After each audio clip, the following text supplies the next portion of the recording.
ये तत्व ज्ञान है, इसके अंदर आपको बहुत गहनता से जाना होगा। अब क्या बताना चाहते हैं? अब कबीर परमेश्वर का ज्ञान गरीबदास जी बता रहे हैं। सार वस्तु तो अंदर लीनी, सुख जमीन को दीक्षा देनी, सुख जमीन मिलती ना भाई, स्वाति सीब सब ऐली जाई। सुख जमीन की टक्कर लागे, जन्मोती सो है गल धागे, खारा नीर गंध हो जावे है, दोपड़ खुले कौन चितावे। सुख जमीन सतगुरु जल माही, स्वाति सीप का मेल कराही, ऐसे सतगुरु मिले जिज्ञासी, जद पावे वो पद अविनाशी। सुख जमीन सतगुरु हो आया, जिन ये भेदी भेद बताया, क्रम कुसंगति खारा नीरा, मोती खंड होत नग हीरा, बैरागर धम गिरती पावे, चलता हीरा तुरत लखावे, धम गिरती हीरे को जाने, यो सतगुरु लावे चोट निशाने। अभी आपको बताया था कि एक सीप होती है, और सीप जब उसमें मोती बनने की एक प्रेरणा बनती है, तो वो ऊपर आ जाती है, उसको प्यास लगती है, वो समुद्र जल ग्रहण नहीं करती, वो समुद्र के ऊपरली सतह पर आ जाती है समुद्र के, और ऊपर से वर्षा जब हो रही होती है उस समय उसका मुंह खुल जाता है। जिस हो रही हो तो खुला हो, तो उसमें वर्षा हो रही हो तो उसमें से वो बूंद ग्रहण करते, उसको स्वाति बूंद बोलते हैं, स्वाति। और उसको फिर वो मुंह बंद हो जाता है, उसके अंदर मोती बनना शुरू हो जाता है। मोती बनते बनते क्या होता है, फिर उसका दोबारा मुंह खुलना शुरू हो जाता है स्वाति सीप का, और उसके ऊपर एक मांस का एक पर्दा सा छा जाता है। मोती के स्वाति के ना उस सीप के मुंह पे एक मांस का पर्दा सा, एक जैसे मकड़ी का जाड़ा देखा हुआ अपना सफेद सफेद सा कपड़े जैसा होता है, ऐसा एक मांस का ऊपर कवर सा लग जाता है, और अंदर वो मोती बन जाता है। अब मोती स्वाति भी मिल गई और सीप भी है। अब क्या बताते हैं कि जब वो मोती परिपक्व हो जाता है अंदर, तो उस सीप के अंदर से एक विशेष महक आनी शुरू होती है मांस की, पके हुए जैसे मांस की। तो एक बहुत ही पतले से मुंह की एक मछली होती है, पतले से, उसको सुकचमीन बोलते हैं, पतला सा मुंह, पेन कैसा हो उसका मुंह। तो वो क्या करती है, मांस खाने के उद्देश्य से उस सीप के, उस मांस का कवर के ऊपर पर्दा सा होता है, उसको खाने के लिए उसमें टक्कर मारती है, उसको खाना चाहती है। वो लगते ही वो पर्दा सा फट जाता है और मोती उसमें से निकलकर समुद्र में गिर जाता है। अब क्या बताते हैं, कितना गहरा ज्ञान है इस दो अक्षर में, दो लाइनों में।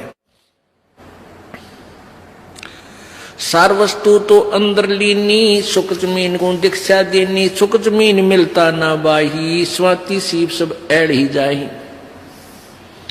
सुख जमीन की टक्कर लागे है, जब मोती सो है गल धागे।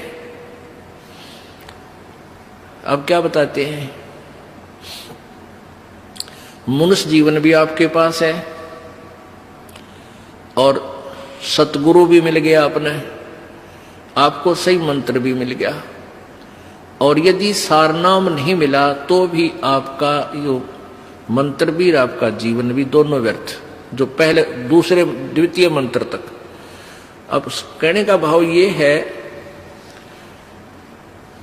कि जैसे वह मोती सीप तो समझो शरीर है, और स्वाति समझो मंत्र आपको मिल गया सतनाम, और मोती बन गया।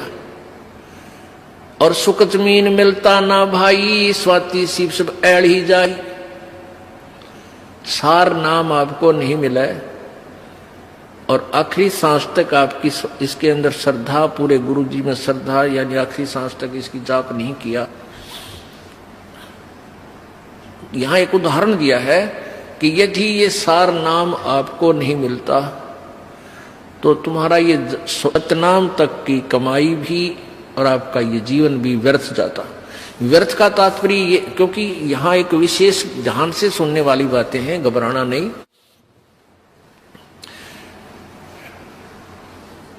अब जैसे आपको सतनाम मिल गया और सारनाम मिला नहीं और आपकी मृत्यु होगी। पहली बात तो यह है कि परमात्मा उस प्राणी की मृत्यु नहीं होने देगा। कबीर भगवान के हाथ में पूरी कलम है। जमजो राजा से डरे मिटे कर्म के लेख, अदली अदल कबीर है, असल कबीर है ये कुल के सतगुरु एक। ये नहीं आपके जीवन नहीं जाने देंगे, पूरा काम करके और तब आपको यहां से फारिग करेंगे। ये इनकी समर्थता है। और जो बकवाद करते हैं, नाम भी ले रहे हैं, सही ठिकाना यानी सही श्रद्धा से नहीं है, वो जा भी सकते हैं, वो फिर परमात्मा उनको पकड़ नहीं करता। भक्ति भी करते हैं, श्रद्धा ठीक नहीं है, पूरी नहीं बन पाई है, तो मृत्यु भी हो जाएगी।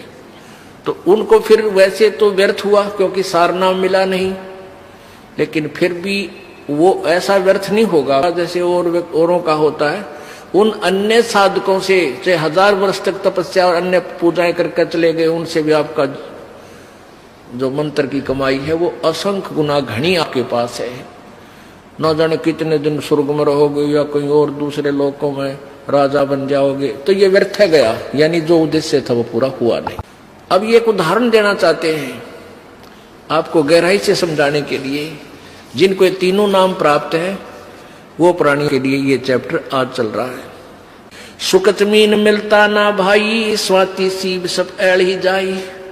सुकच मीन की टक्कर लागे, सुकच मीन मिलता ना भाई, स्वाति सीब सब ऐड़ ही जाई। सुकच मीन की टक्कर लागे है, जब मोती सो है गल दागे। अब सुकच मीन ने उस सीप के उस मांस के टुकड़े को खाने के उद्देश्य से टक्कर मारी, वो खड़क दे ही मोती नीचे निकल गया। तब वो मोती निकाला गया गोताखोरों के द्वारा और फिर उस मोती की कीमत हुई, फिर वो सीने पर आकर सुशोभित हुआ। परमात्मा हमें बताना चाहते हैं कि पूरी साधना पूर्ण सम से प्राप्त करके ही आप परमात्मा के दरबार में सुशोभित हो पाओगे, अर्थात पूर्ण मोक्ष प्राप्त करोगे। फिर आगे क्या बताते हैं, पूरे गुरु के बिना ये काम नहीं बनता। सुकच मीन सतगुरु हो आए, जिन ये भेदी भेद बताया।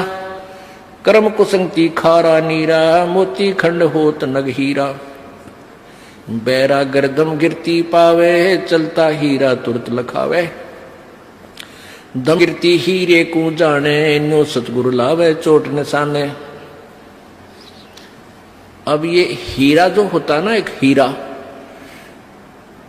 ये पत्थर में बन जाता है, पत्थर में होता है, पहाड़ में, और इसकी इतनी ताकत होती है इसमें, ये कुछ ऐसी गर्मी पाकर के वहां पहाड़ की, और ये पत्थर को फोड़ता उसके अंदर से चल चल चल करता हुआ चल पड़ता है, जिधर भी इसकी दिशा बन जाती है। तो पहले राजा लोगों के पास एक धम गिरती होते थे।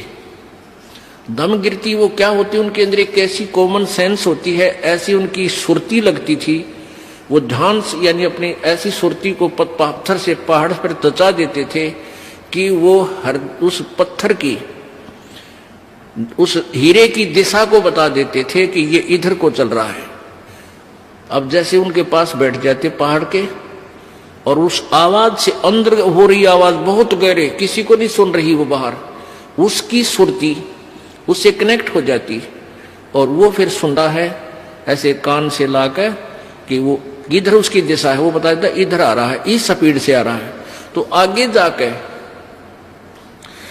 राजाओं से बता देते थे कि यहां एक खोद दो, इसको गड्ढा इस पहाड़ के बीच में या खुदाई करवा दो, ये वहां तक इस समय में पहुंच जाएगा।